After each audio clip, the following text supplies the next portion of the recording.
ما كان حلم وخيال اليوم يصبح حقيقة ويتجسد أمام أعيننا. لا تكفي حروف الأبجدية لوصفها.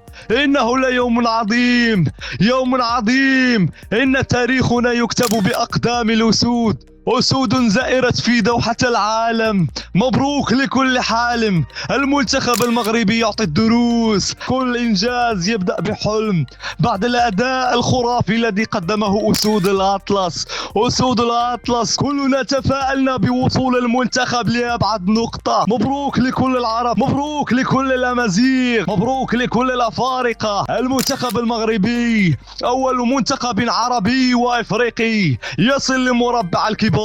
افتخر انكم ابناء هذا الوطن، افتخروا انكم جيل يشهد على انجاز عظيم بقيادة مدرب محلي، مدرب وطني وضعت فيه الثقة اياما قبيل بداية كأس العالم على الاراضي القطرية. المغرب استحوذ طولا وعرضا في الشوط الاول، لكن في الشوط الثاني كان تراجع للكتيبة المغربية للحفاظ على الهدف الذي سجله المتألق يوسف نصيري رغم أنه كان تحيز من الحكم. لكن الحمد لله، الحمد لله، العبرة بالخواتيم. المنتخب المغربي يفوز، نعم يفوز، ويواصل فرض أسلوبه على كل من واجهه. نعم، تحية للكبار، نعم، وبكل تفاؤل. القادم أحلى، القادم أحلى مما مضى. أحلى لأننا سنواجه في نصف النهائي الديك الفرنسية، ولماذا سوف نتجاوز بإذن الله بحكم النهج التكتيكي